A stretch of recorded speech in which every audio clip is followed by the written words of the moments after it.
monsieur, bonsoir. Nous n'attendions plus que vous pour démarrer, amorcer une nouvelle soirée de débat sur les ondes voyageuses de Canal Algérie, comme chaque dimanche soir autour de 22 h pour justement scruter, découvrir, écouter bien sûr les dialogues et les discours de tous ceux qui font l'actualité. Et bien ce soir, la littérature, la poésie, le cinéma et la musique dialogueront. En fin de compte, il sera question des arts en dialogue, une thématique à laquelle bien sûr nous vous convions pour vos questions, vos réactions et vos impressions sur cultureclub@entv.dz. Et pour cet autre vol de nuit, nous avons le plaisir d'avoir avec nous cet éclaireur, j'allais pratiquement dire, des consciences, ce maquisard du verbe. C'est comme ça qu'on l'a surnommé, notre premier invité, qui n'est autre que Hamid El Arbi. Bonsoir.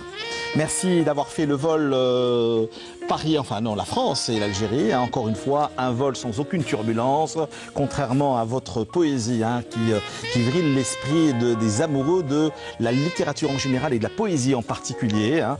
Vous êtes journaliste, parce que vous êtes pluriel, hein, auteur d'essais de recueils de poésie traduits en plusieurs langues, espagnol, italien, russe. Ce soir, vous êtes de retour sur ce plateau pour nous parler de Lettres sans l'ombre, préfacé par notre ami Alsri et Metref, avec des caricatures d'un certain Gibbs. Nous avons eu du plaisir à recevoir ici lors de l'organisation du dernier Festival international de la bande dessinée d'Alger, et tout ça édité chez Apic Éditions. Faut-il rappeler que vous avez eu beaucoup de prix, hein. D'abord en janvier 2018 en France, on vous a décerné le prix du concours international de poésie, L'amour de la liberté de l'Académie européenne des sciences, des arts et des lettres, accompagné de la médaille commémorative Taras Shevchenko, et qui vous a également élu membre de son académie, donc Lettres sans l'ombre de la poésie, à mettre entre toutes les mains. Merci encore une fois d'accepter notre invitation. Celle qui est assise juste à côté de vous est aussi plurielle que vous, donc justement Hamid El Arbi. Il s'agit de Salima Abada. Bonsoir. Bonsoir. Un plaisir de vous avoir sur ce plateau, Salima Abada. Vous aussi, vous êtes plurielle, actrice, auteur, compositeur, interprète. On n'oubliera jamais la création de ce groupe qui a fait couler beaucoup d'encre, à savoir le groupe Contraste, surtout à travers un titre qu'on diffusait très souvent ici sur les ondes de Canal Algérie, à savoir Les Algériennes. Alors, vous êtes membre du jury, vous avez été membre du jury au Festival international du film oriental de Genève, mais également membre du comité de sélection des films en compétition au Festival du film arabe d'Oran. Alors, qu'est-ce que vous avez joué dans plusieurs films? On va citer Les Bienheureux de Sofia Jama, qui sera bientôt des nôtres, un film qui a fait couler beaucoup d'encre, des critiques stériles sans aucun fondement, bêtes et méchantes.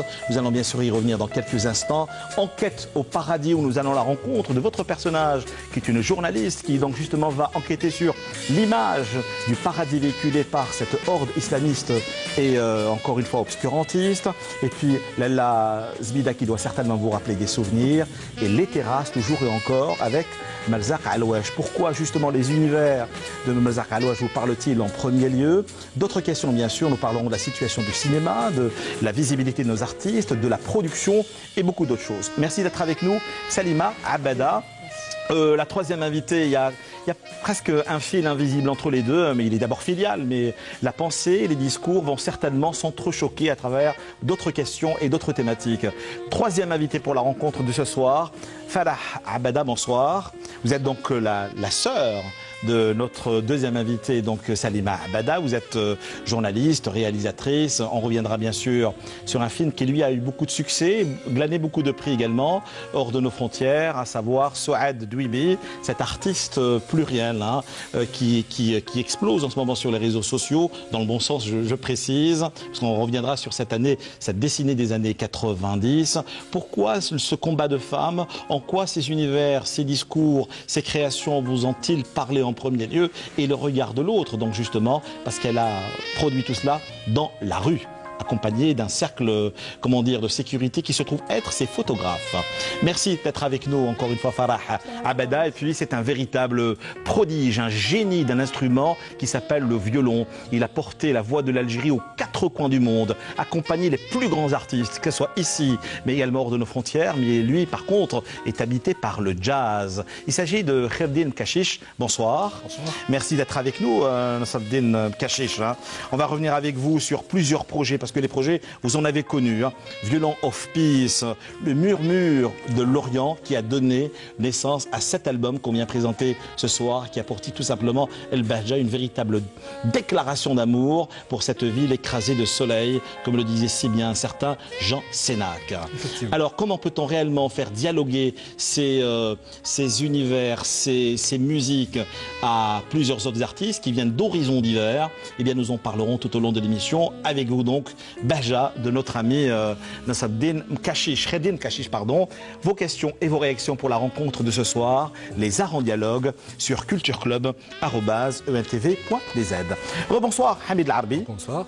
Donc lettre sans l'ombre de la poésie, je le rappelle, préfacée par Al-Sri Metref avec les caricatures accompagnées des caricatures de Gibbs. C'est aux éditions APIC. On va revenir, si vous le permettez, sur le titre donc justement de ce dernier ouvrage. On serait dans quelle approche réellement? Est-ce qu'on serait dans une approche spirituelle, philosophique ou métaphysique, ou c'est tout ça la poésie en même temps? Je pense que c'est lié, tout ce que vous avez cité, entre philosophie et métaphysique et ce poétique, beaucoup plus. Mais disons que je suis beaucoup plus attiré ces derniers temps dans mon écriture par rapport à une approche beaucoup plus philosophique, qui correspond à une réalité vécue, bien entendu, mais qui... Souvent tourmentée.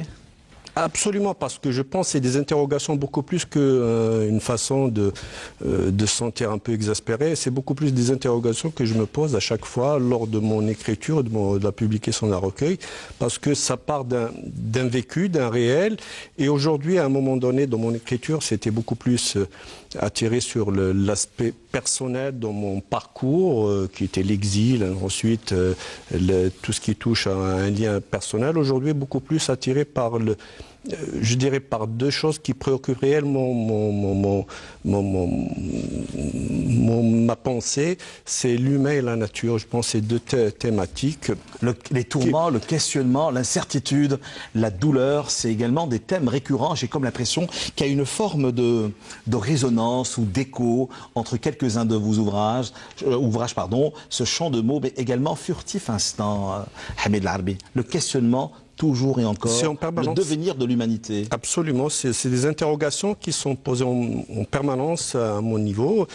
Ça n'a rien à voir de personnel, c'est beaucoup plus d'une réalité qu'aujourd'hui que je me rends compte, parce que il faut le dire. Une réalité que nous subissons. Que nous subissons, que des fois, parce que souvent on a cette image de la poésie, quelque chose qui est détaché de la réalité, alors que c'est pas vrai. L'avantage de la magie de la poésie, c'est qu'elle permet de voyager de l'imaginaire vers le réel et l'inverse, de réel vers l'imaginaire. Et ça donne, c'est des interrogations qui sont posées sur la société dans laquelle on vit. Donc moi, je ne peux pas être détaché de cette réalité. Je vis dans un environnement aujourd'hui,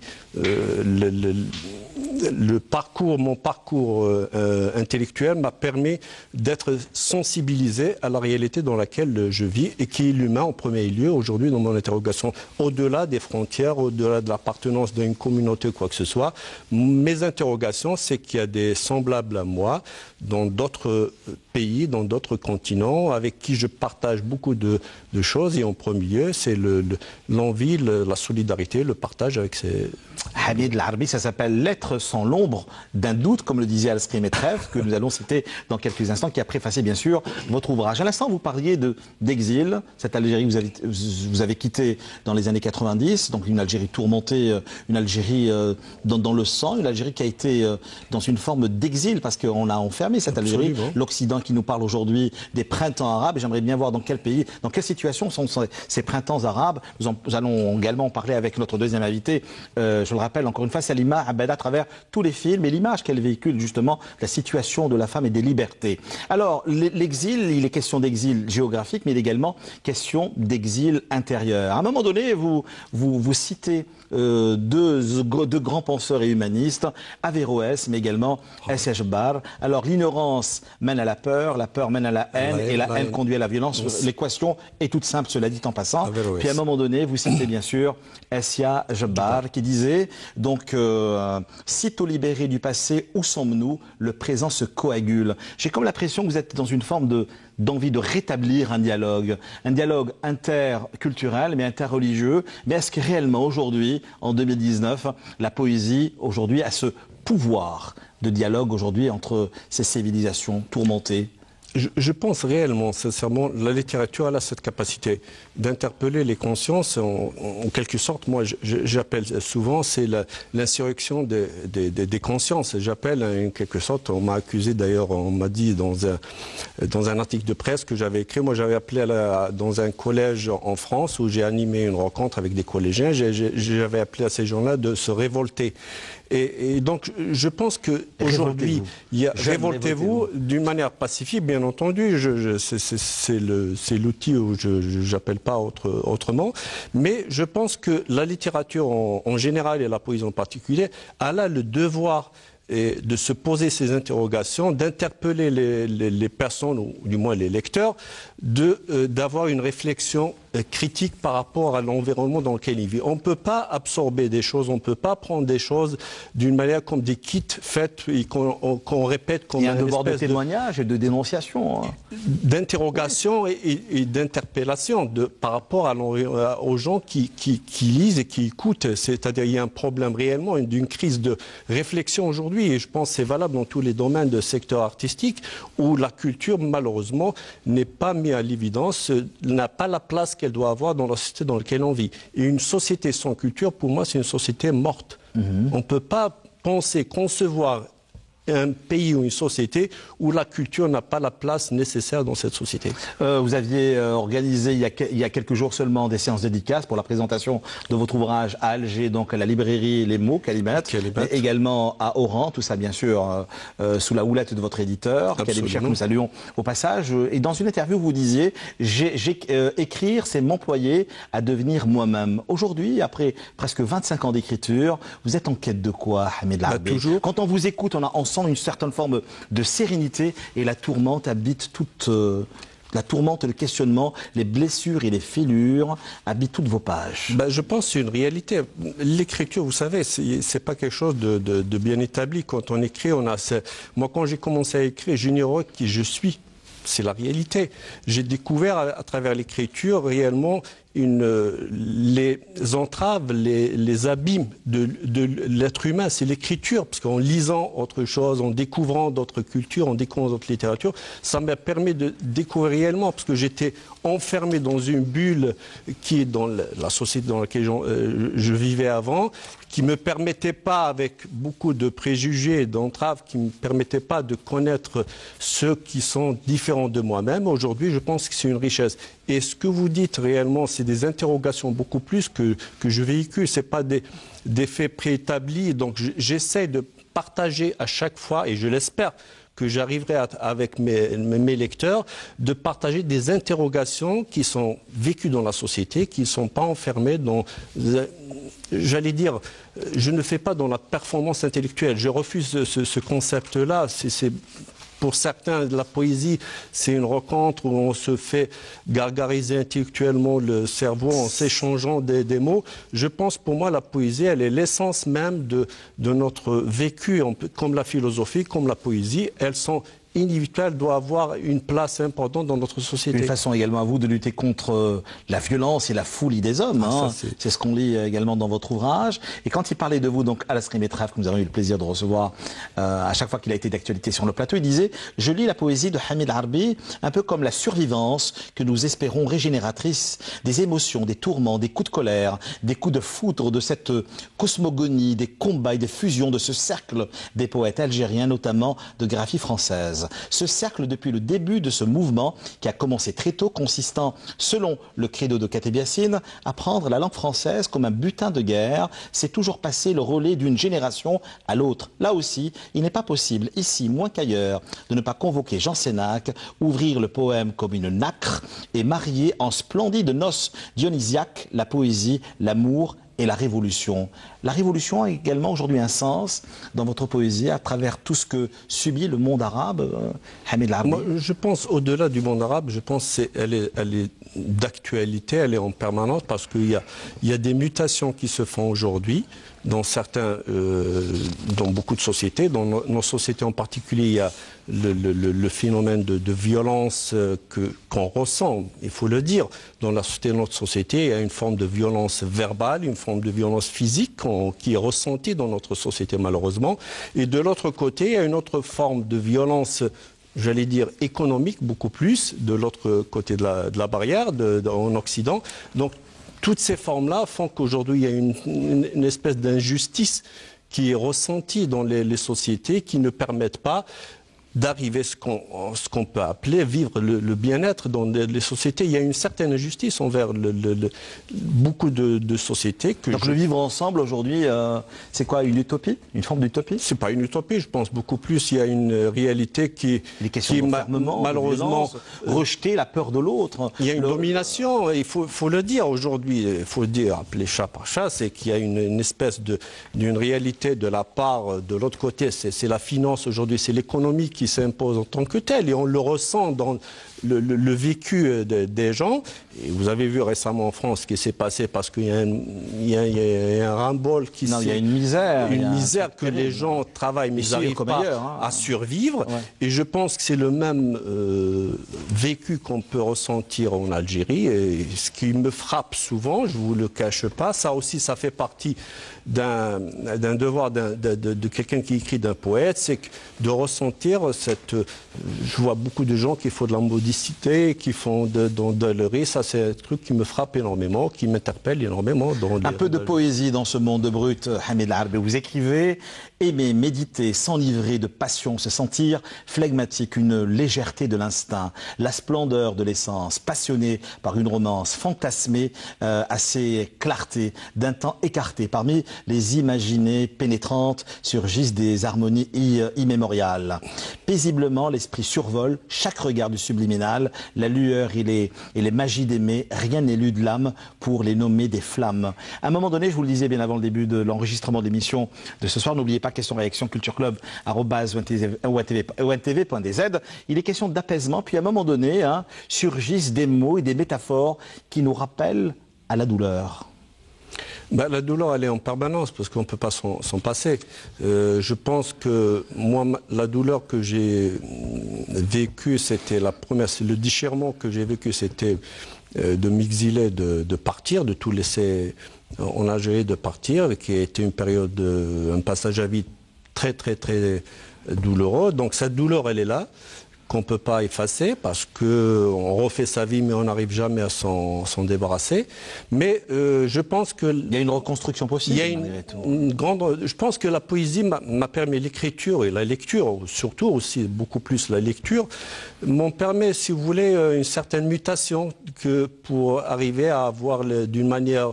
de penser, de vivre. C'est ce qui m'a permis justement, c'est une forme de thérapie. Donc la lecture et l'écriture, ça a été beaucoup plus une mutation qui m'ont donné cette mutation de façon de penser, de vivre mon quotidien et mon vécu, de se projeter, de rêver aussi, d'avoir des projections sur des rêves. Je pense qu'une société aussi qui ne rêve pas ou une personne qui ne rêve pas, c'est une personne qui a morte. Alors, Hamid El Arbi, Lettres sans l'ombre, je rappelle, aux éditions APIC. Et vous écrivez un peu plus tard: il y a un désert là-bas, sans sable, un océan sans vagues, un firmament sans espérance, un âtre de dunes. Il y a la guerre là-bas, silencieuse et misérable, avec des apparences nues suspendues au ciel. Vous voguiez entre l'espoir et son contraire, l'obscurité et l'aurore, la jouissance et toujours et encore la douleur.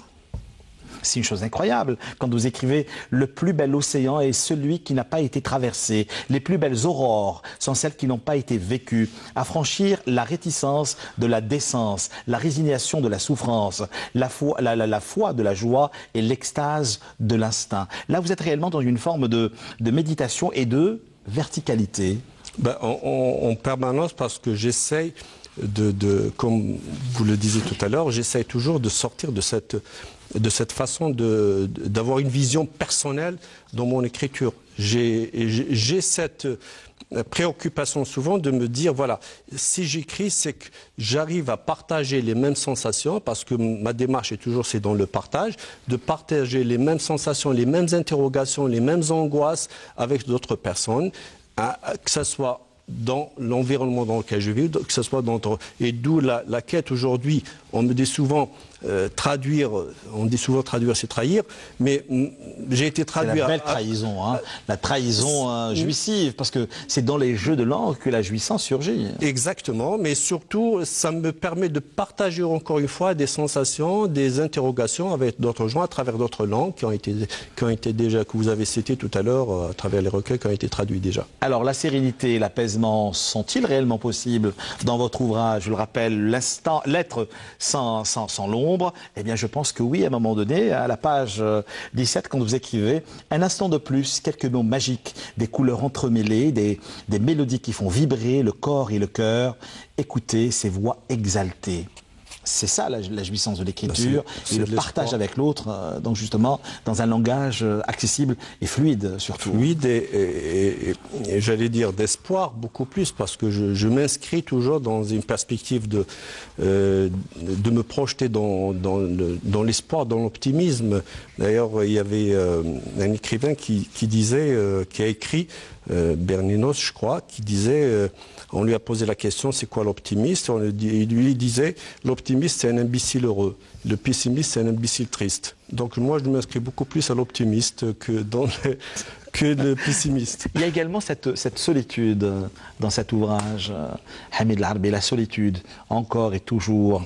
La vie rythmée de pas répétés, une quotidienneté lassante, un bruit assourdissant, autour d'un silence dissonant, replié dans son recoin, se sentir isolé du monde, être seul dans son océan, se sentir entouré sans reprendre son souffle, vivre dans la solitude de la société.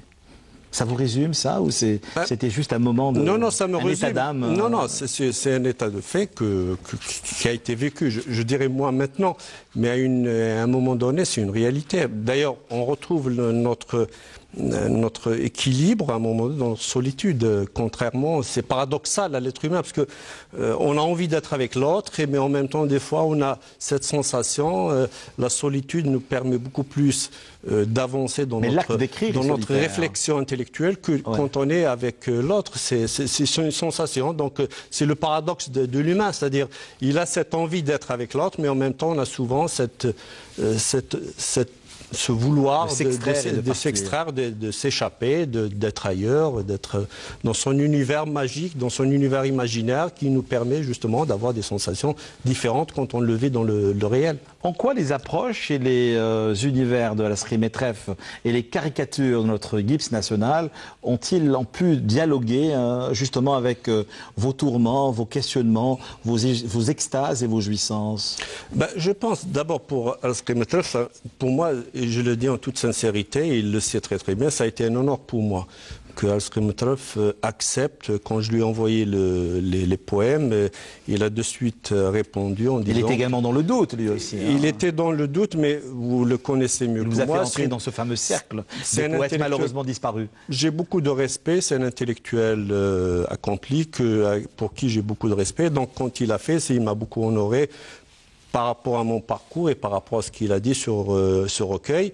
Et quant à Gips, alors comme vous devez l'avoir remarqué dans les précédents recueils, j'essaie toujours cette quête de partage avec d'autres artistes. Je pense que la poésie elle a le devoir de ne pas se livrer dans une espèce de performance intellectuelle individuelle, mais j'essaie toujours, comme les précédents recueils, que ce soit ce chant de mots avec des photographes, dans Furtif Instant avec Vous avez toujours dialogué avec des créateurs. Je cherche toujours de partager beaucoup plus des espaces à travers le livre, d'essayer de s'exprimer, ce qui a été une rencontre du bonheur avec notre ami Gips, que beaucoup de gens peut-être ne connaissent pas Alger, mais je pense qu'il est pour moi, des caricaturistes algériennes qui ont une plume vraiment extraordinaire. Voilà, que j'ai beaucoup de respect pour cette personne. Et votre source d'inspiration et d'écriture reste toujours encore l'âme humaine, souvent tourmentée, souvent dans le questionnement, souvent dans le doute et parfois quelques lueur d'espoir. J'ai toujours cette lueur, comme je disais au départ, au début de cette émission.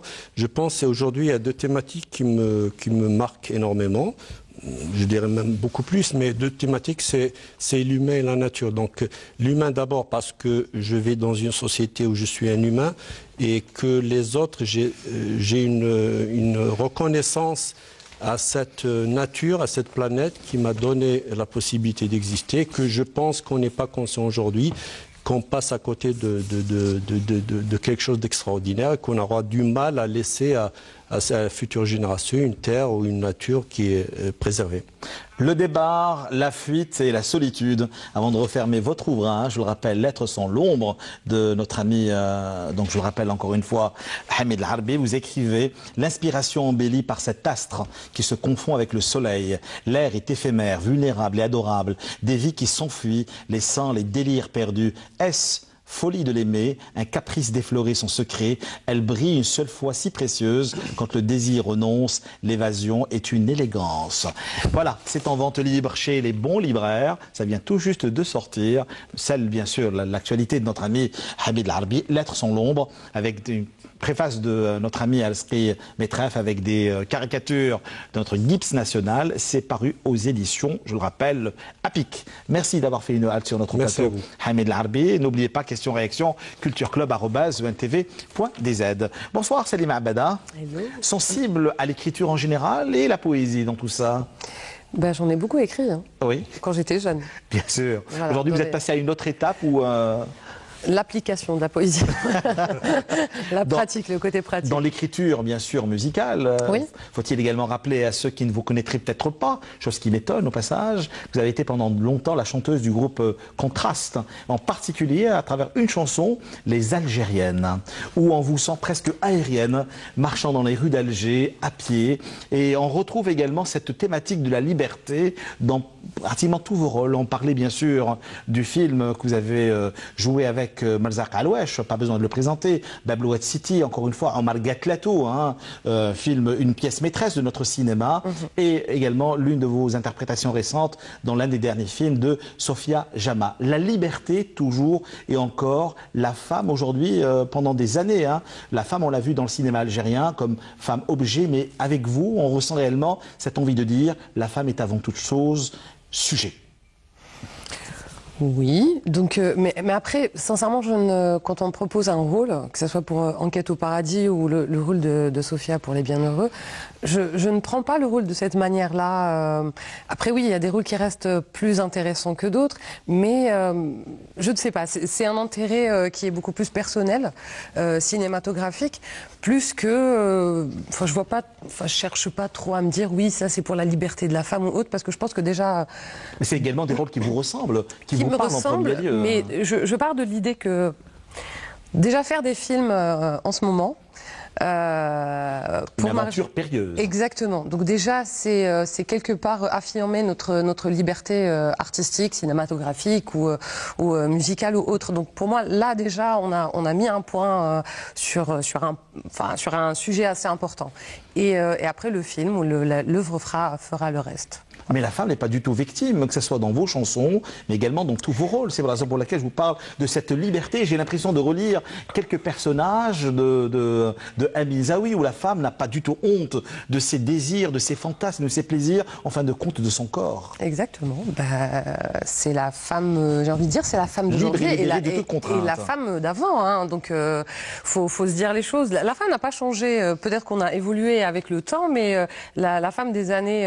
moi, je la trouve pas vraiment différente, la femme des années 30 ou 50, donc la révolutionnaire, et la femme de maintenant, sincèrement. Après, il y a quelques courants sont passés par là pour changer un peu sa manière de voir les choses, parce que quand on dit une femme, il y a la mère, il y a la sœur, puis on voit tout de suite le foyer. Quand on parle de femme, on parle de foyer. On a également essayé de l'enfermer dans cela, alors que la femme... Elle a accepté, ouais, à des moments. Faut se dire les choses. Donc la femme est victime d'une société matriarcale. Et responsable. Ouais.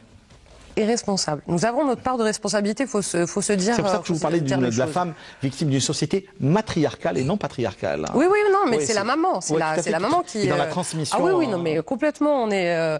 Je pense que même Falah est d'accord sur cette théorie-là. Oui, oui. Non, mais je regarde pour voir est-ce que je dis pas de bêtises. Mais oui, complètement. On est responsable de ce qui nous arrive, quoi qu'il arrive. Voilà. Quoi qu'il se passe. Le choix de ces rôles, par exemple, dans Enquête au paradis, on a vu l'affiche il y a seulement quelques instants où nous allons à la rencontre de Nejma, si mes souvenirs sont bons, cette jeune journaliste qui essaie de traduire l'image véhiculée par les mouvements fanatiques du paradis. Et vous, en tant que journaliste, avec votre collègue, vous allez donc justement dans cette Algérie profonde pour écouter l'autre. C'est également cette autre image et vous essayez de vous défaire de cette Algérie tourmentée des années 90. Même si parfois, comme le disaient certains, le ventre de la bête est encore fécond. Ah, complètement. Ouais. Complètement, parce que ça a été, sincèrement, l'un des rôles qui m'a été le plus difficile à tourner. C'est un rôle de composition. Hein. Rôle de composition, mais surtout, ce qu'il faut savoir, c'est que les gens qui étaient en face de moi jouaient leur propre rôle. Donc, l'interview que je faisais, moi, je jouais un rôle, mais j'avais, par exemple, en face de moi Maïssa Bey. Maïssa Bey qui jouait son propre rôle de femme d'écrivaine. Faut-il dire qui est Maïssa Voilà, Bey, donc, en préfère... une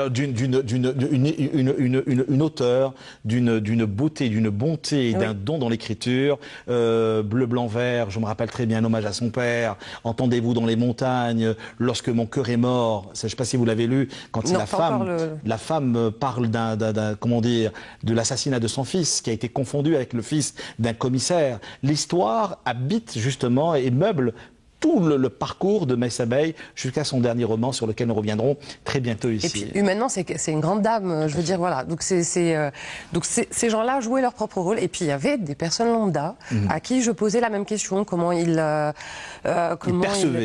percevaient le paradis. Et je recevais des choses. De temps en temps, je regardais Merzak pendant le tournage, dans le sens aide-moi, quoi. Là, je vais éclater, je peux pas ne pas répondre. Et il me fait. Donc j'ai dû contenir beaucoup de choses, sincèrement. Et d'ailleurs, j'étais contente quand fin décembre, j'ai reçu le prix d'interprétation pour ce film, parce que je me dis enfin. Hors de nos frontières, malheureusement pas encore diffusé chez nous. Qu'est-ce qui dérange d'après vous? C'est la thématique, c'est l'écriture, c'est certainement pas le réalisateur. Aujourd'hui, il n'a absolument rien à prouver, Merzak Alouache. C'est peut-être encore une fois cette Algérie post-année décennie noire. Peut-être, on veut pas en parler. Je veux dire, on a beaucoup plus de facilité à parler de la guerre d'Algérie, de la guerre d'indépendance. Mais il y a des séquelles, il y a des blessures et des violences terribles. Qui sont là et qui sont présents et qui ne seront pas encore réglés si on décide parce qu'on a décidé de déchirer cette page du jour au lendemain et non pas de la tourner. Je veux dire, ça fait partie de nous, ça fait partie de ce qu'on est, de ce qu'on fait. Et puis voilà, à un moment donné, je pense qu'il faudra faire quelque chose. À travers ce film-là, mais également, surtout à travers ce rôle, je le rappelle, Enquête au paradis, vous avez essayé de nous donner, ou du moins donner au monde ces visions diverses de l'image du paradis, mais malheureusement véhiculée par le mouvement wahhabite, etc. Quelle est aujourd'hui votre image du paradis ?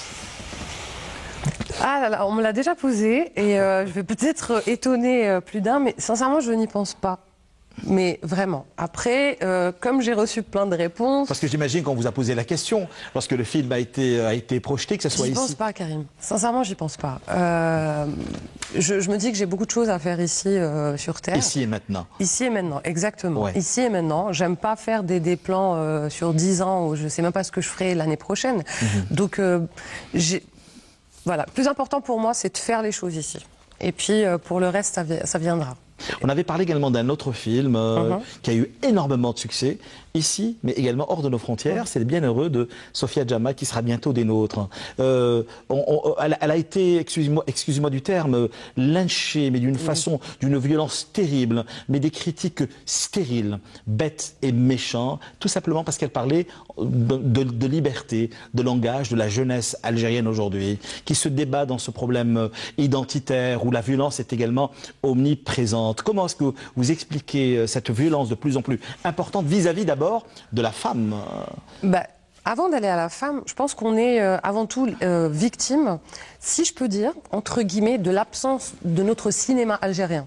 Donc ça, c'est notre thématique. Hein. Non, mais sincèrement, parce que je vois ça pendant les débats, quand on regarde un film algérien, chaque spectateur ou téléspectateur essaie d'extrapoler ce film-là, cette fiction, qui est purement une fiction, sur sa vie de tous les jours, sur sa société. Donc dès qu'il y a un gros mot, non, c'est pas un mauvais film, enfin c'est un mauvais film. Dès qu'il y a une femme, voilà, qui, je ne sais pas, on a encore. Mais on oublie juste que c'est une fiction. Que c'est une fiction. Tout, et puis même si qui s'inspire de la réalité.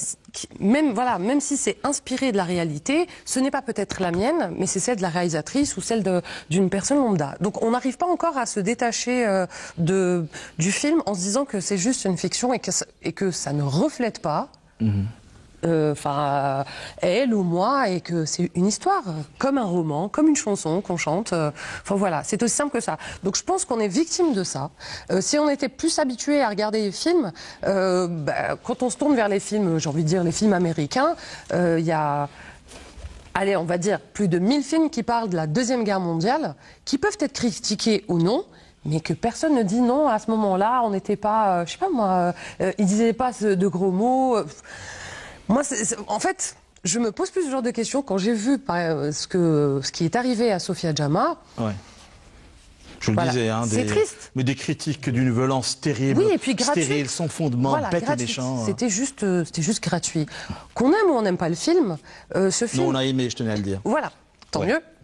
On peut ne pas aimer, il peut être critiqué, mais qu'on puisse recevoir des critiques positives, quoi. Non, elles peuvent être également négatives, mais constructrices. Hein. Non, mais voilà, avec un véritable langage, un véritable discours. Hein. Vous comprenez pourquoi elle est là, voilà. Donc c'était pour dire constructif. C'était pour dire constructif. Aujourd'hui, vous me parlez donc justement de liberté, de ce qui pourrait choquer. Qu'est-ce qu'il faudrait faire aujourd'hui, vous, en tant qu'actrice, chanteuse algérienne? Que faudrait-il faire pour justement décoloniser ou libérer le cinéma algérien?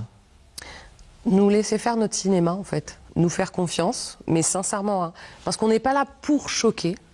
On est aussi là pour choquer. Hein. Oui, mais éveilleur de dire, conscience. on va pas se dire, je vais écrire une chanson ou je vais écrire un scénario, j'ai envie de choquer 2 millions de personnes. On fait pas ça pour ça. Ouais. On fait ça parce que moi, personnellement, j'ai envie d'être témoin de ma génération. J'ai pas envie de marquer mon passage sur cette terre, mais j'ai envie d'être témoin. Demain, on saura, on connaîtra ma position à travers les films que j'ai décidé de faire, à travers les chansons ou les textes que j'écris. C'est aussi simple que ça. On n'écrit pas pour choquer, mais bien sûr qu'on va en choquer plus d'un. Parce que ma vision n'est pas la... C'est ça le rôle de la culture. Hein. Mais ma vision n'est pas la même que la tienne ou que la tienne, Karim. Mais je n'aime pas quand on dit oui, choquons ou casser les tabous. On n'est pas là pour ça, Karim. Moi, personnellement, je suis pas là pour ça. Je suis là pour parler des choses qui me touchent plus profondément, qui m'énervent, qui me mettent en colère, qui me rendent heureuse, que ça soit de l'amour ou du terrorisme, ça peut être tout et n'importe quoi. Et si ça doit en choquer plus d'un, eh ben, j'ai envie de dire, tant pis. Alors pour les bienheureux de Sofia Jama, mais également En quête au paradis, ce sont des femmes qui vous ressemblent? Oui. Libres, libérées de toute contrainte sociale, religieuse. Sincèrement, en étant algérienne et en grandi dans cette société, contrairement à ce qu'on pense, on n'est pas... Je sais pas si je peux dire libre de toute contrainte. Je suis pas d'accord avec libre de toute contrainte. Vous disiez quelque chose, Farah. Tu disais J'étais pas, non, je sais pas, je sais pas si je dois répondre à la place de Selima, mais libre de toute contrainte sociale et tout, non. Moi, enfin, en tout cas, on n'a pas grandi vraiment comme ça. Bon, après, on a des choix qu'on assume parce que c'est des choix réfléchis avec du recul et tout ça qui peuvent être interprétés comme de la liberté alors que voilà, c'est des choix de vie. Mais libre de toute contrainte sociale, religieuse, non. Même en 2019, aujourd'hui, je disais que le cinéma ou la littérature, la culture en général, est également là pour secouer certains esprits après, voilà, et certaines oreilles chastes. Ça dépend des volontés de chacun. Ouais. Parfois, on a envie de faire de la culture, mais qui ne violente personne, qui fait du bien. Non, elle n'est pas seulement synonyme de voilà. violence. Donc ça dépend. Je parlais d'éveil de conscience, pour faire évoluer justement les choses après avoir eu à subir cette Algérie terrible des années 90. Vous aussi, vous êtes également, j'imagine, dans cette optique, lorsque vous avez réalisé votre premier film documentaire avec cet artiste Souad Douibi. Ça s'appelle Je suis là. Voilà, mais c'est une artiste également qui dérange plus d'un, ma cher ami. Oui, oui, Ouais. effectivement. Effectivement, moi, c'est une artiste qui m'inspire beaucoup. Moi, quand je l'ai découverte avec je la connaissais depuis quelques temps. Plasticienne. Voilà, elle est peintre aussi, elle fait énormément de choses. Et puis, il y a cette performance artistique qu'elle a fait dans les rues d'Alger, qui s'appelle, en fait, elle marchait dans la rue, elle écrivait Imra'a, qui veut dire femme, un peu sur les murs, enfin voilà, un peu partout. Et ça a provoqué... une onde de choc. Voilà. Surtout sur les réseaux sociaux, elle ne s'attendait pas à recevoir autant d'insultes. Elle a été lynchée sur les réseaux sociaux. Les gens enfin, voilà. Moi, j'ai assisté à ça dans un premier temps. J'étais très contente de la voir faire ça parce que on n'a pas l'habitude, les Algériens n'ont pas l'habitude de voir une performance artistique dans la rue. On n'est pas. Elle a investi la rue. Elle a investi la rue. Le jeu et le lieu. Exactement. Ouais. Donc moi j'étais très heureuse de voir ça dans un premier temps et parce que c'est une femme aussi. Et puis donc dans un deuxième temps je découvre un peu la réaction sur les réseaux sociaux. Et là c'est un sujet qui m'a énormément attirée, et je voulais un peu montrer son combat. Et l'histoire c'est qu'elle ne s'arrête pas là. C'est-à-dire, malgré toutes les contraintes que ça a engendré dans sa vie familiale, sociale et tout ça, elle continue parce que voilà, elle croit vraiment en ce qu'elle fait.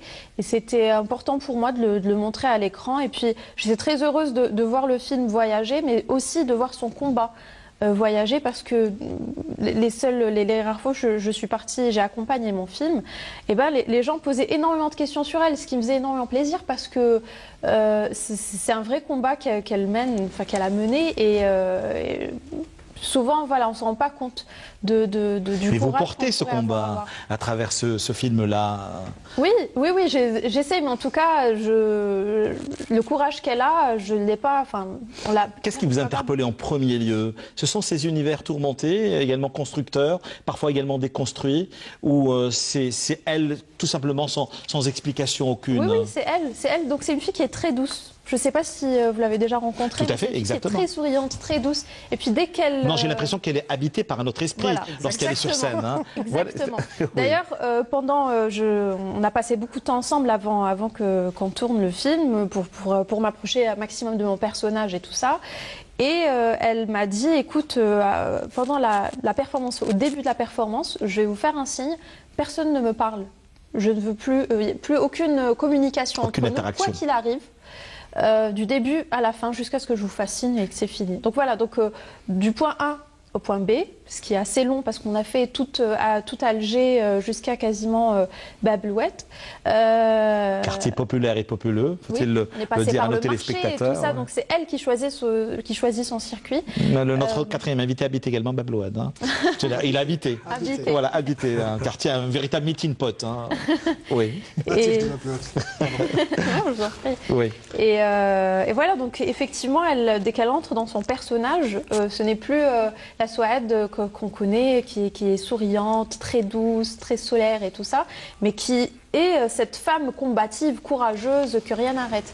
Comment est-ce que vous expliquez que c'est encore un film documentaire qui a été regardé, acheté, et pour lequel on vous a décerné je ne sais combien de prix, hein, qu'il ait de la visibilité et un écho très important hors de nos frontières et pas chez nous? Comment est-ce que vous le vivez-vous en tant que faiseuse d'images aujourd'hui en 2019?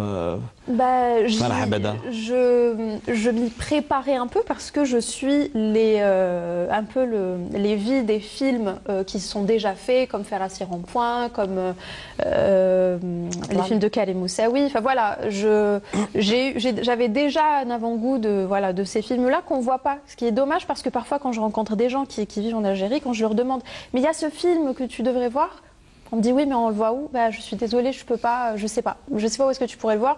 Moi, j'ai peut-être eu la chance de le voir à une avant-première. J'ai peut-être eu la chance de le voir parce que j'ai voyagé. C'est la même situation pour les pièces de théâtre et pour certains films. Je tiens à vous le dire. Hein. Au-delà des avant-premières, c'est une situation terrible. C'est ce que me disent tous ceux qui viennent nous rendre visite sur ce même plateau. Je vais revenir, si vous permettez, à votre sœur. D'abord à la. Je tiens juste à dire qu'il est quand même passé au RCB à Béjaïa, aux rencontres cinématographiques de Béjaïa. J'étais très très contente qu'il passe vacances là-bas parce que j'aime beaucoup ces rencontres. Il est passé à Souk Ahras et à Annaba. Voilà, il y a eu des festivals qui l'ont entendu, qui l'ont écouté ce film-là et qui l'ont, ça leur tenait à cœur de le faire passer à ce festival et que je remercie. Mais voilà, donc après il n'y a pas de projection spécialement où les gens peuvent le voir, je sais pas, à la cinémathèque. Et vous le vivez comment ? Ça ne me démotive pas pour le reste, en tout cas. C'est le plus important. Produire pourquoi et pour qui ? Pour moi déjà, parce que c'est important de s'exprimer. C'est ma forme d'expression. Voilà, Selima elle a choisi la chanson. Non, elle est plurielle. C'est tout ça, voilà. Et moi, pour moi, c'est ma force, c'est ma forme d'expression. Donc, dans un premier temps, c'est quelque chose que je le fais par besoin. De m'exprimer, derrière, de réaliser quelque chose. Je suis derrière la caméra et que j'essaye de capturer des moments, des instants authentiques, parce que dans le documentaire, c'est pas de la mise en scène. Et puis, pour tout le reste, pour moi, c'est du bonus, on va dire. Donc, dans un premier temps, c'est un besoin de le faire, et que après, si les gens arrivent à le voir et tout ça, c'est du bonus pour moi. Est-ce que vous êtes consciente, et l'une et l'autre, vous êtes dans une forme de continuité, d'abord du travail qu'a accompli votre père, qui était d'abord journaliste à la télévision algérienne, puis après DG, qui a été assassiné DG de la radio, de la télévision, pardon, mais qui lui également était dans la construction des images et de l'ouverture des esprits. Vous aussi, vous êtes et l'une et l'autre, et même votre troisième sœur qui se trouve être journaliste à Canal Algérie. Vous êtes réellement aujourd'hui dans cette continuité. C'est une forme de résistance et d'hommage également au travail qu'a produit votre père.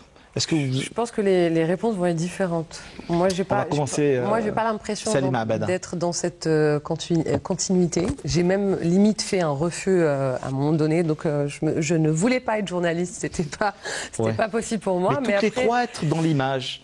Toutes les trois. Voilà, ça c'est inscrit dans votre ADN, je pense. Ça c'est assez drôle. On a grandi avec beaucoup de cassettes vidéo que notre père ramenait à la maison, et puis on a grandi avec beaucoup d'images à la maison, et ça nous amusait beaucoup. Ça fait partie de notre enfance. Donc je pense que ça a beaucoup participé à ça. Et puis on a beaucoup vu aussi, on a souvent été dans des studios comme ça. Vous avez grandi au sein de la télévision. C'est ça, on a déjà vu comment ces émissions donc il vous a conditionné. Oui, peut-être. Oui, peut-être. C'est peut-être ça. Après moi, c'est vrai que j'ai cette envie que le nom Abada se soit perpétué d'une certaine manière. C'est pourquoi je parlais de continuité et de transmission. Parce qu'on est 3 sœurs, on est 3 filles, il n'y a pas de garçons. Donc, les 3 filles du docteur Abada. Voilà. Alors, n'oubliez pas, question réaction cultureclub@tv.dz. Avant d'aborder notre 4e invité, une question avant de revenir très brièvement sur Salima Abada. Quel regard, franchement, aujourd'hui vous portez sur les rôles et sur la carrière de Salima Abada en tant que chanteuse d'abord, mais en tant également en tant qu'actrice En tant que chanteuse, j'ai hâte qu'elle continue, parce que là, l'album solo, on l'attend. Hein. Elle a marqué un arrêt. Ouais. Et là, j'ai hâte. D'ailleurs, je ne suis pas la seule. Il y a plein de gens qui, quand ils la revoient, alors c'est quand tu chantes, c'est quand tu fais. Donc là, je suis dans une sorte de manque de musique de Selima. Et puis, par rapport à sa carrière, elle sait très bien. De toute façon, je lui dis à chaque fois ce que je pense de ce qu'elle fait. Moi, je suis très fière d'elle. De toute façon, à la maison, on est très fiers d'elle par rapport à ce qu'elle accomplit. On la suit. Dès qu'elle passe une émission, sachez que voilà, il y a tout le monde qui est là pour les avant-premières, pour ces festivals. Dès qu'on peut partager une information. Alors là, pour le prix qu'elle a eu dernièrement, on était extrêmement heureuse. Quand on dit je parle de ma mère et de ma grande sœur aussi, Nabila, parce que voilà, on est toutes les trois. La Sarle Abada. Alors, vous avez entre autres tourné avec celui qui a fait pratiquement, qui a convoqué toute sa famille, Khouya, Arti, Elis Koussim, qu'on a eu le plaisir de recevoir ici. Et vous avez également tourné avec lui dans Khouya, pardon. Voilà, pour vous dire que c'est un peu... voilà, on va voir juste un petit passage pour aborder les 15 dernières minutes de l'émission de ce soir. Regardez.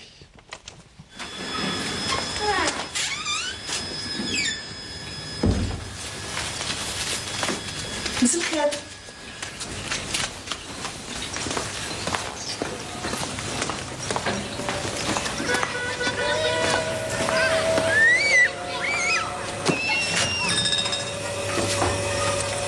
C'est la deuxième fois qu'on a le match à la Jello. كرهت. خاطر هذه ما مسيتش ما تحبسوا. لو كان دخلتي بكري ما يصرى والو.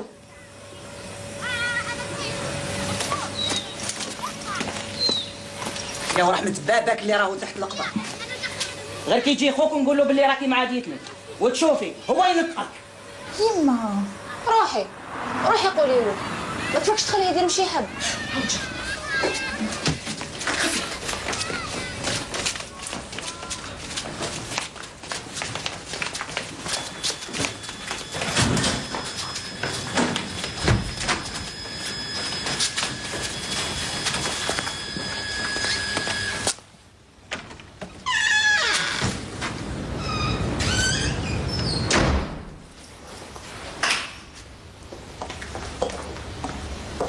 مساء الخير.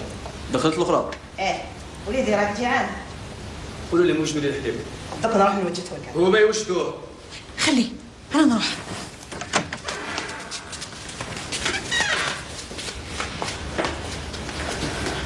وش راك؟ وكلك سلام. قالوا لي قعد سمعنا واحدة نعرفها تقرا معها. Voilà, donc juste un petit passage, je le rappelle encore une fois, du film de Yanis Koussim. On attend toujours le long métrage, hein. Mais là c'est un long débat que nous provoquons très bientôt parce que l'année est encore longue. Là il est question de violence contre la femme dans l'espace familial, Salima Abada. Exactement, donc c'était c'est tiré d'un fait divers d'ailleurs. Je me souviens qu'il m'avait raconté ça, joué par Nabil Asli, et je tiens juste à préciser, enfin le frère interprété par Nabil Asli pendant la semaine du tournage, je lui parlais pas à Nabil, je n'arrivais pas à le regarder. Ah, oui, le frère violent. Ouais, il jouait le rôle interprété également par la regrettée Sonia. La Hemha, oui. Alors j'ai beaucoup d'affection pour ce cours parce que c'est le premier que j'ai fait. Enfin, c'était le petit pied que je venais de mettre dans le cinéma. Et puis, premier jour de tournage, première, comment on dit, quand tu donnes, voilà, première réplique. Ouais. Avec Sonia direct quoi. Donc mise à voir un monstre sacré face à soi. Et donc elle m'a donné plein de conseils, mais vraiment j'en garde un très très très joli souvenir. Ouais. Voilà, donc luttant toujours contre toute forme de violence. D'autres thématiques à aborder après avoir consacré bien sûr ce film documentaire à cette artiste algérienne Souad Ouibi. Une thématique qui me tient à cœur, c'est justement la décennie noire.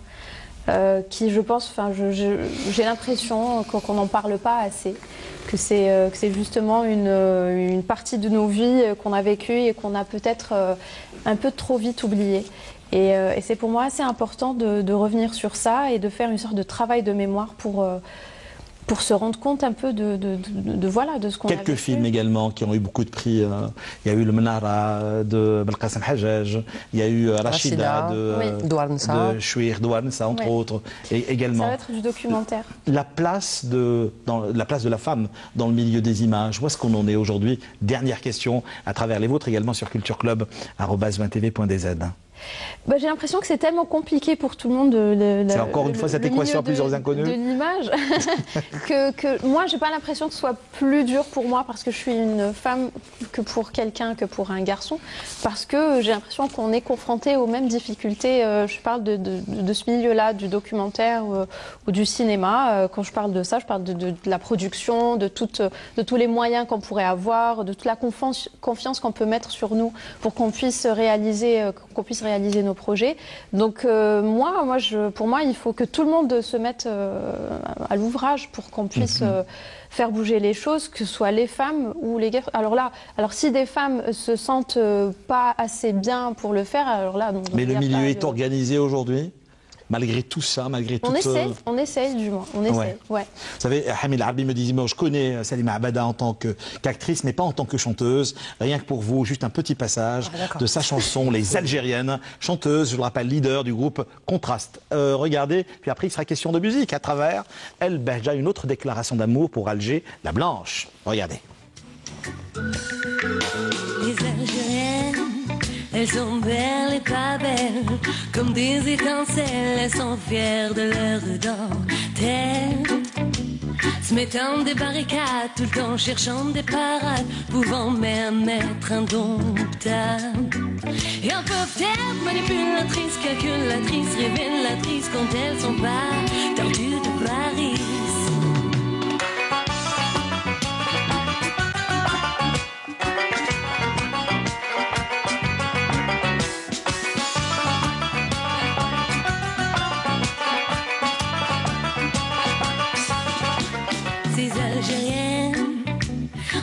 sœurs jumelles, des hirondelles en sachant rester naturelle, enivrante, insolente, désespérante et blessante, briseuse de cœur craignant le creux de 4 heures. Et elles peuvent être capricieuses, méchantes, généreuses, arrogantes, quand elles sont pas emmerdantes et craquantes.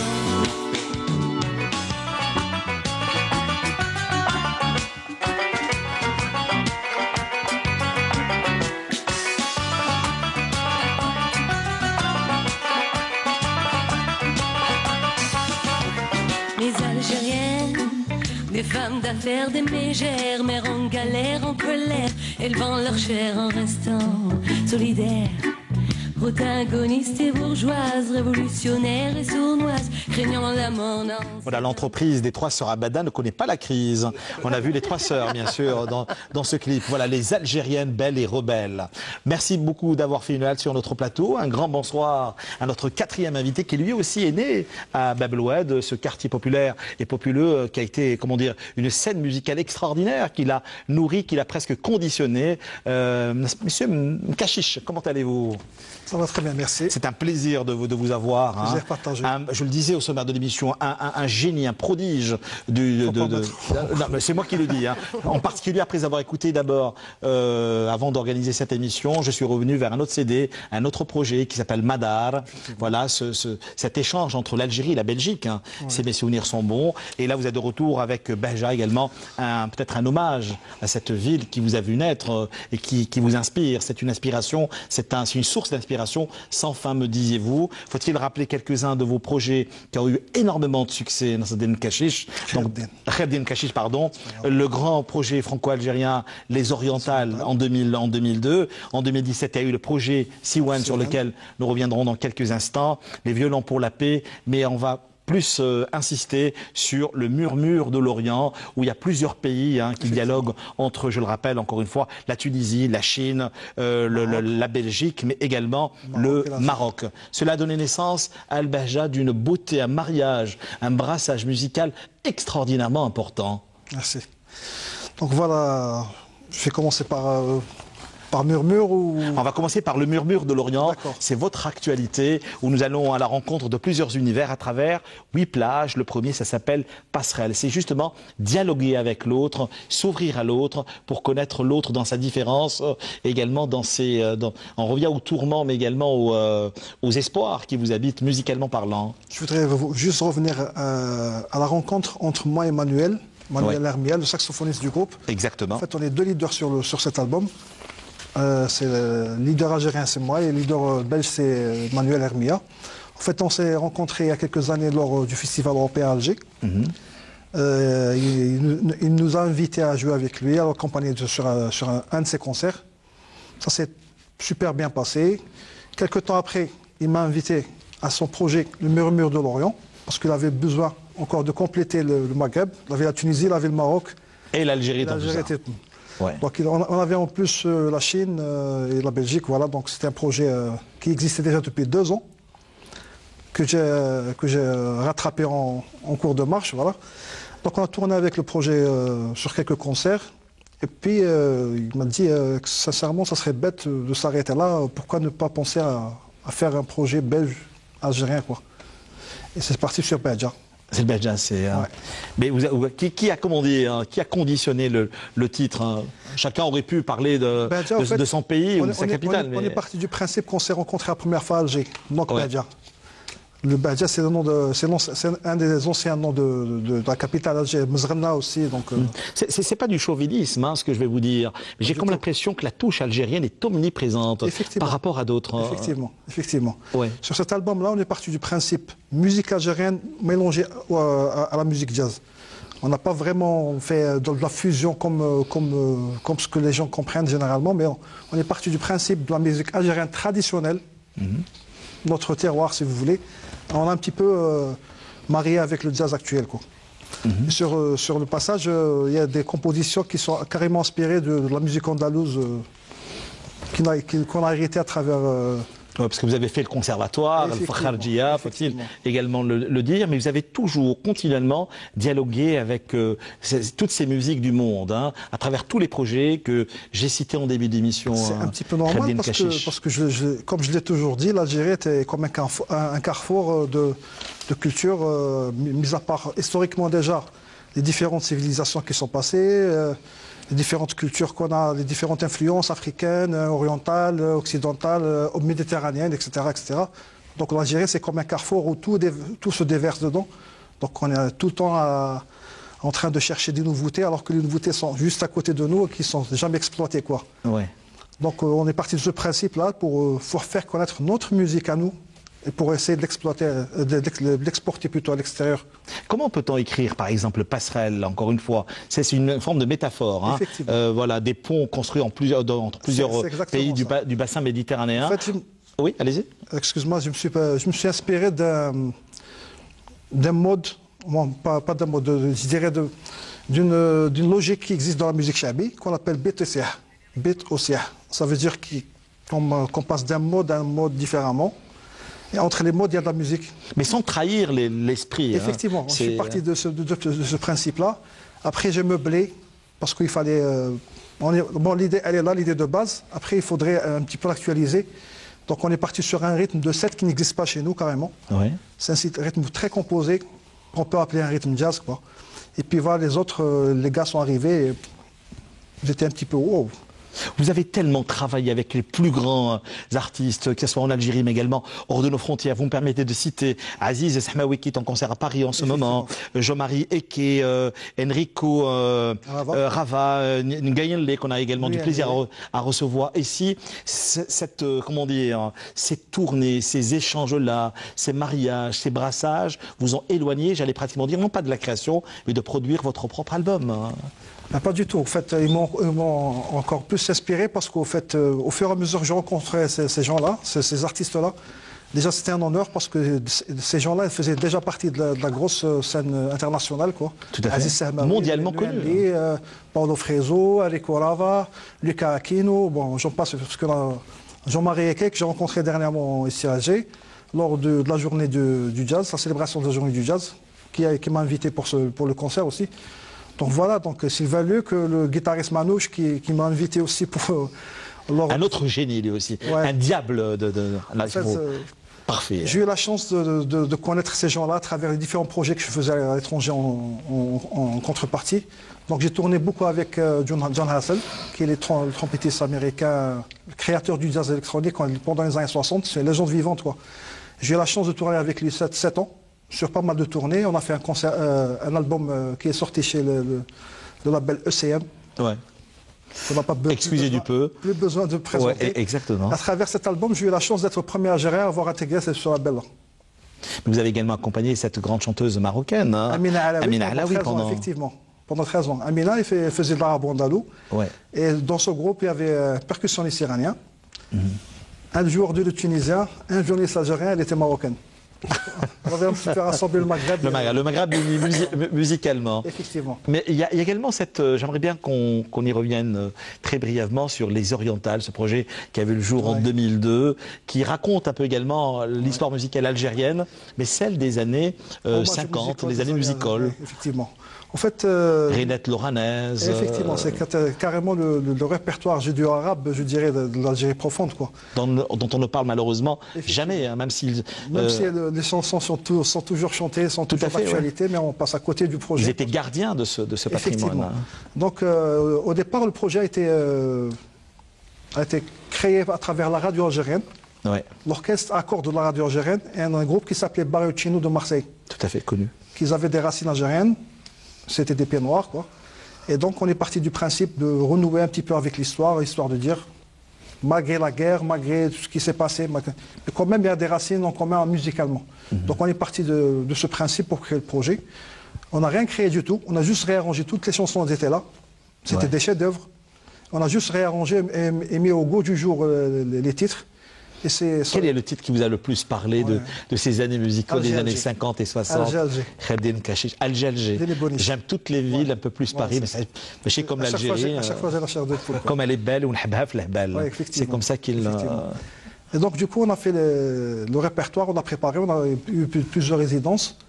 Après on a terminé par, enfin après plusieurs concerts, notamment à La Rochelle, à Paris, à Orléans, il y avait plusieurs concerts. Vous êtes un véritable nomade, hein, Fredden Kaché. Non, je le disais sérieusement, vous portez la voix de l'Algérie musicalement parlant, mais d'une façon extraordinaire. J'essaie, c'est pas toujours facile avec les refus de visa. Ah, ça c'est ce que je disais, donc ça c'est une autre forme de violence. On va pas ouvrir aussi. Oui. J'en souffre, mais bon, maintenant c'est moins... On va dire à bon entendeur alors. Ouais, maintenant c'est de moins en moins. J'ai eu le plaisir de partir au Japon, en Chine, les États-Unis, le Canada... Vous avez sillonné le monde. Un petit peu, oui. Sillonné le monde. J'ai été très déçu par contre parce que je devais faire un concert à l'Opéra de Sydney, en Australie. J'ai eu mon visa 3 jours en retard. Ah. J'ai pas pu partir. C'est terrible. Hein. Comment est-ce que vous vivez justement, parler de certains films qu'on n'arrive malheureusement pas à voir, des films qui ont glané des prix un petit peu partout dans le monde et qui n'ont malheureusement pas de visibilité chez nous. Et cet album que j'ai entre les mains, c'est également ça l'avantage de faire un métier comme le mien, c'est d'avoir les ouvrages et les albums bien avant tout le monde et tout ça gratuitement bien sûr. Enfin, on vient partager ça avec vous, hein, tous les dimanches soirs autour de 22h. Un grand merci également à Hamid Larbi qui lui nous alimente d'une façon également très intellectuelle et musicale très souvent. Il est en vente hors de nos frontières. Pas encore. Le 14, c'est-à-dire de ce mois, dans quelques jours, et pas en Algérie. C'est juste terrible. C'est très frustrant, oui. Ouais. Au fait, le label est ouvert. Le label il veut bien que l'album soit en parallèle en Algérie. C'est juste que... Ceux qui aiment le jazz ont eu le plaisir et l'avantage et la chance lors du festival d'Ima Jazz récemment à Constantine. Effectivement, il y a eu des vents dédicacés. Exactement. En fait, c'était en avant-première, c'est le premier concert du groupe, au fait, depuis sa création. Et d'Ima Jazz nous a invités à... C'était super, rien à dire.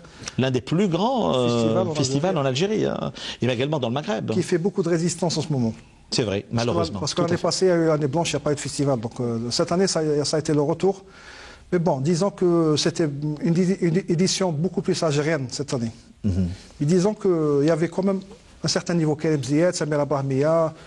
Des poids lourds, comme vous. Comme vous. Fredden Kaché, je le rappelle, son album a pour titre Bahja, il est pluriel. Vous êtes habité par le jazz, par le shabi, par le melhoun. Tout ça, impossible de vous résumer, en tout cas, impossible de vous enfermer dans un genre ou dans un style. Hein. J'ai toujours été ouvert à toute proposition. J'ai aucun problème avec la musique parce que le langage musical est un langage universel. Et le plus important pour moi, ce n'est pas de jouer, c'est de transmettre ce qu'on a déjà. Ouais. En bibliothèque, quoi, parce que l'Algérie, c'est comme une grande bibliothèque, plein de livres que personne ne lit, quoi. Tu vois. Pas sur notre plateau, je vous rassure. Hein. J'espère bien. On lit, on fait lire. Donc justement, son album est en vente. Enfin, il le sera dans quelques jours hors de nos frontières, mais sur Internet, on peut écouter quelques morceaux. Fredden Kaché. Vous savez, une fois n'est pas coutume, on va finir l'émission avec justement Passerelle, votre musique. On a oublié le générique de fin. On va écouter donc justement Passerelle. C'est réellement ça ce que nous essayons de provoquer chaque dimanche soir. Écouter, dialoguer, débattre et confronter également nos idées, parce que la confrontation n'est pas toujours synonyme de violence. Tout au contraire, elle est également dans l'échange et nous en sortons toujours avec quelque chose que me disait mon cardiologue. Si j'aime vos émissions, c'est parce qu'elles ne sont jamais plates. Voilà, un électrocardiogramme plat et celui d'un patient mort, me disait-il. Voilà donc, je le rappelle encore une fois, Bahja, notre quatrième et dernier invité, à mettre entre toutes les mains. C'est un véritable voyage, une jouissance auditive et surtout, hein, le livre entre autres de Hamid Larbi, Lettres sans l'ombre, je le rappelle, préfacé par Alsky Metref et accompagné des caricatures de Gips. C'est paru aux éditions donc Apic. Un grand merci à Hamid Larbi. Merci à vous. À très bientôt, j'espère, avec un autre livre. Je l'espère. Qui est déjà sur le feu, me disait-on. Hein. Dans quelques semaines. Alors, vous serez là, nos portes vous resteront toujours ouvertes. Salima Abada, un grand merci. C'est un plaisir. Et j'espère que vos films seront diffusés d'abord sur Canal Algérie, entre autres, Enquête au paradis, et le film bien sûr de notre amie Sofia Jama. Je le rappelle, ça s'appelle tout simplement Les Bienheureux. Les Bienheureux. Très heureux également de vous recevoir sur ce plateau. Un grand merci également à notre troisième invité qui n'est autre que j'allais dire Souad Douibi. Non, ça c'est l'artiste, c'est Farah. Je le rappelle encore une fois, Abada, un grand merci.